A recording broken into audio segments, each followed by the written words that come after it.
Good morning. I am Sage's mother, better known as Nana.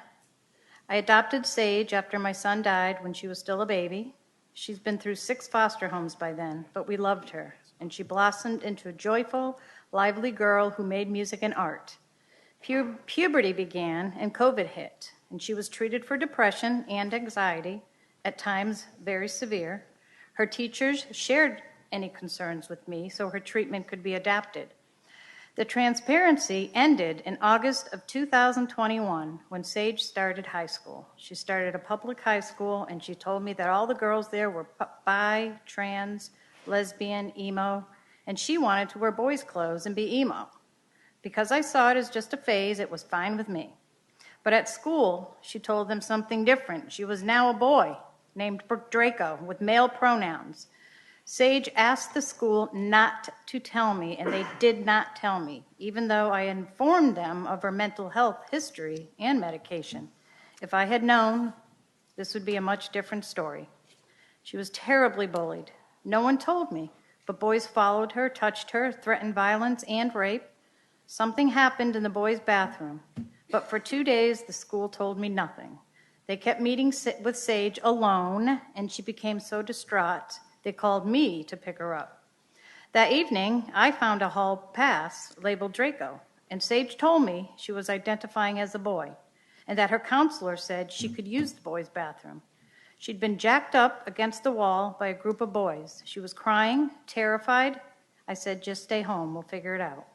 That was my last conversation with Sage for 5 months. The night she ran, she thought to a young friend she'd met online. She left a note saying she was scared of what would happen if she stayed. The sheriff, FBI, search dogs were called in. I dropped to my knees in prayer. 9 days later, the FBI found her in Baltimore. My baby had been lured online, sex trafficked by DC, then Maryland. She was locked in a room, drugged, gang raped, and brutalized by countless men. It was night. The FBI told us to pick her up in Maryland the next morning. We packed our cars with blankets and stuffed animals and arrived by 8 a.m. But we were told we couldn't see her and were summoned before Judge Robert Kershaw late that afternoon. They didn't even tell Sage that we came for her. We finally entered the courtroom, and Sage appears on a huge Zoom screen from a prison cell. She looks tiny and broken, and I cry out, "I love you, Sage." Sage responds, "I love you too, Nana." But attorney Anissa Khan rebukes us. She is a he, and his name is Draco, not Sage. We were floored. What? Khan accuses us of emotional and physical abuse, that we are misgendering her. Even though we just learned she claims to be trans and we're willing to use any name and pronouns to bring her home. My husband was so tearful he kept forgetting the new pronouns, so the judge had the bailiff remove him from the courtroom. I was pleading for my child to be returned and treated for her unspeakable trauma. Judge Kershaw told me if I used the word trauma again, he would throw me out too. For over 2 months, he withheld custody. He housed Sage in a male quarters of a children's home. Sage told me she was the only girl and repeatedly assaulted. She was given street drugs by the other kids, and Khan told her she didn't care. She just wanted to win the case and all the way to Supreme Court if necessary. Khan tried to prove abuse, but we were eventually cleared by both states of all charges. Sage later told me Khan had told her to lie, that we hit her. Khan even had Sage's school counselors testify against us, though they barely knew Sage, and they didn't know us at all. Khan told my precious child I didn't want her anymore. I found out Sage never received any of the letters I sent her. Sage ran from the children's home and disappeared for months. They told me she might already be gone forever, but I couldn't give up, and I finally found a tip on her social media that led the marshals to her in Texas. She had been drugged, raped, beaten, and exploited.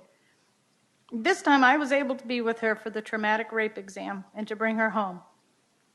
Back in Virginia, She entered the mental health facility that Judge Kershaw had ordered, as it would affirm her as a male. The therapist began pressuring her to have her healthy breasts removed. Sage was too scared to protest, but she asked me to secretly buy her girls' clothes because she wanted to be a girl, but keep them in the car. It took a kind lawyer, Josh Hetzler, to secure her discharge. After almost a year, Sage was finally home, safe, alive. Sage is receiving professional trauma care. The first trafficker has already been convicted. Sage has nightmares, panic attacks, rape-related medical issues, but there's hope. I told her she's not broken, she's just scarred. And part of that hope is that in courageously sharing her story, others will be saved. Sage said she doesn't know who she was back then. She wasn't a boy. She just wanted to have friends. But her school, the judge, the attorney, and the doctor were all blinded by their ideology.